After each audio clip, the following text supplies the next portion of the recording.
आशीर्वाद यहाँ पर धरती के भगवान से। कुछ दिन आकर यहाँ रहो परिवार सहित आराम से।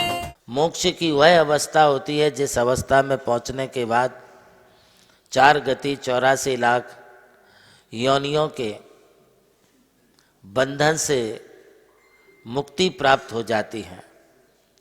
मोक्ष की उस अवस्था में अब अनंत कल्प काल तक वे उसी शुद्ध अवस्था में विद्यमान रहते हैं, जिस अवस्था के लिए आज आप सब लोग प्रयास कर रहे हैं।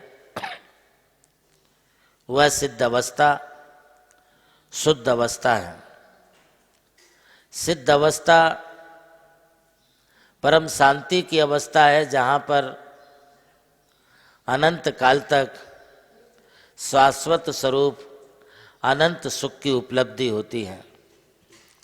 जिस आनंद के क्षण को हम तरसते रहते हैं, उस आनंद और उस सुख की कल्पना इस संसार में नहीं की जा सकती है। साधारणतया जब मुनिराज ध्यान अवस्था में डूबते हैं, तब उन्हें भी अतीब आनंद अतीब शांति की प्राप्ति होती है, सुख की प्राप्ति होती है। वह सुख जिन मुनि के लिए ध्यान अवस्था में प्राप्त होता, वह संसार के प्राणियों के लिए कभी प्राप्त नहीं हो सकता है।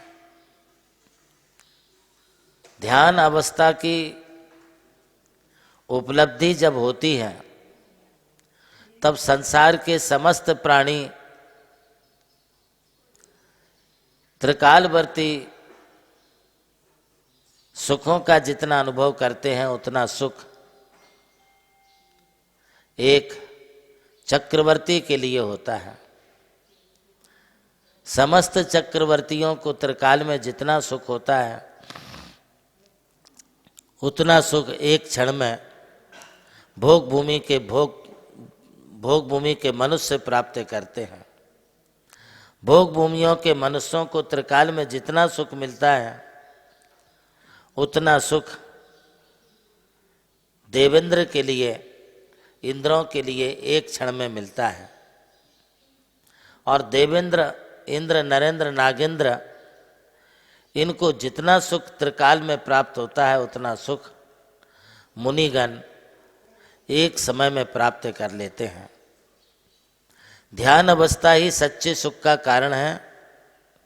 इसलिए आचार्य कहते कि यों चिंत निज में थिर भये, तिन अकत जो आनंद लहो, सो इंद्र नाग नरेंद्र व अहेमेंद्र के नाही कहो। जब आत्मा में लीन हो जाते हैं, जो सुख प्राप्त होता है, वह सुख किसी इंद्र, नरेंद्र, नागेंद्र के लिए भी प्राप्त नहीं होता है। मुनियों के लिए भी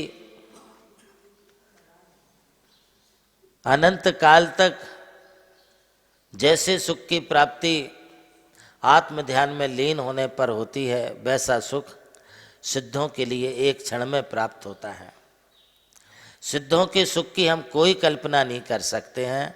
उनका सुख विघ्न बाधाओं से रहित है, इंद्रियों की चेष्टाओं, इंद्रियों के व्यापार से रहित है। उनका सुख ना तो शारीरिक है, ना मानसिक है। सिद्ध प्रभु का सुख ना भोजन से प्राप्त होता है और न किसी प्रकार की संज्ञाओं से प्राप्त होता है। आत्मोपादान सिद्धम स्वयं अतिशय वीतवादम विशालम वृद्धि ह्रास विवेतम निप्रतुद्वंद भावम। आत्मा में जो सुख प्राप्त सिद्धात्माओं के लिए होता है, वो अत्यंत विशाल है, अनंत है, उपमा रहित है, अनुपम है, एवं विघ्न बाधाओं से रहित है, अव्ययवाद है। उनके सुखों में कभी ना तो कमी होती है, ना कभी वृद्धि होती है। जैसा होता है वैसा होता है। ये आप संसारी लोग कल्पना करते होंगे कि हम लोगों के लिए खाने पीने का सुख है, विषय भोगों का सुख है, यहाँ पर मौज मस्ती कर सकते हैं, यहाँ पर हम अपने मन के अनुकूल पदार्थों का सेवन करके सुखी हो सकते हैं। जब सिद्धात्माओं के लिए शरीर नहीं है, इंद्रियां नहीं है, इंद्रियों के विषय और इंद्रियों के सुख नहीं है तो वे सुखी कैसे हो सकते हैं। महानुभावों, जब तक हम इंद्रिय विषय वासनाओं में लगे हुए हैं तब तक ये संसारी प्राणी इन्हीं सुखों को सुख मानता है। जैसे बीमार आदमी दवाई खाने के बाद अपने आप को सुखी मानता है, वैसे ये विषय सुखों को भोगने वाले भी अपने आप को सुखी मानते हैं। किंतु जो निरोगी है उसे दवाई खाने की आवश्यकता नहीं है। ठीक इसी तरह से सिद्ध आत्माएं भी जो हैं वे कभी दुखी होती ही नहीं है, अनंत काल के लिए सुखी हो चुकी हैं। ऐसी सिद्ध आत्माओं में भगवान महावीर स्वामी आज इस ब्रह्म बेला में विलीन हो गए, वे सिद्धात्माओं में जाकर के विराजमान हो गए। हम उन सिद्ध प्रभु महावीर स्वामी को बहुत ही भक्ति पूर्वक स्मरण करते उन्हें नमन प्रणाम करते हैं एवं आज उन्हीं की याद में ये निर्वाण लाडू चढ़ाते हैं। आज का ये दिन नया दिन है, नया वर्षारंभ है। इस वर्षारंभ में आप सबके लिए मैं अपनी मंगलमय शुभकामनाओं के साथ बहुत बहुत आशीर्वाद प्रदान करते हुए भावना बाता हूँ कि दीपावली जैसा ये दिन वर्ष भर आपके लिए बना रहे। सुख समृद्धि धन धान लक्ष्मी आयु आरोग्य सबके लिए प्राप्त हो। इन्हीं शुभकामनाओं के साथ आज का मंगलमय उद्बोधन। महावीर भगवान की जय। प्रभु श्री राम की जन्मभूमि अयोध्या रही और मोक्ष भूमि मांगी तुंगी। इसी यात्रा में उनके चरणों की रथ से पावन हुई ये भूमि राम टेकड़ी, जहां अनादि निधन महामंत्र नमोकार को समर्पित दिव्य तीर्थ का निर्माण हुआ।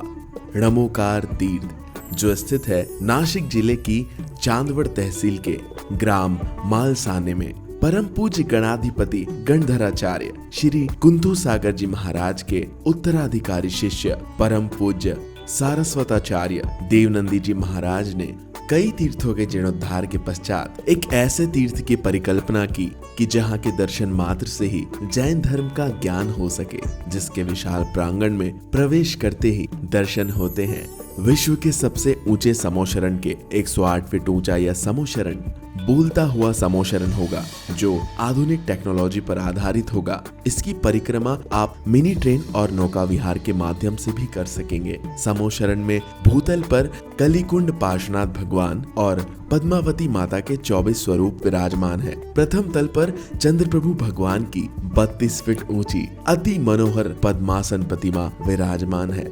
विश्व के सबसे ऊंचे पंच परमेष्टि के 51 और 31 फीट की प्रतिमाएं भी यहाँ पर स्थित हैं। साथ ही जैनागम के महान गुरुओं को समर्पित अति सुंदर गुरु मंदिर है। ध्यान कक्ष, ग्रंथालय, संत भवन, 22,000 स्क्वायर फीट का विशाल पिलरलेस हॉल और 200 से अधिक कमरों की धर्मशाला, भोजनशाला, समाज जन हेतु कम खर्च में मांगलिक आयोजन के लिए मंगल कार्यालय और आगामी योजना में है जैन नॉलेज सिटी। और इस भूमि पर आकर आपको अनुभव होगा नमोकार केवल एक तीर्थ नहीं, एक दिव्य अनुभूति है। वो अनुभूति आपकी भी प्रतीक्षा में है। अरे लूट लो आशीर्वाद यहाँ पर धरती के भगवान से, कुछ दिन आकर यहाँ रहो परिवार सहित आराम से।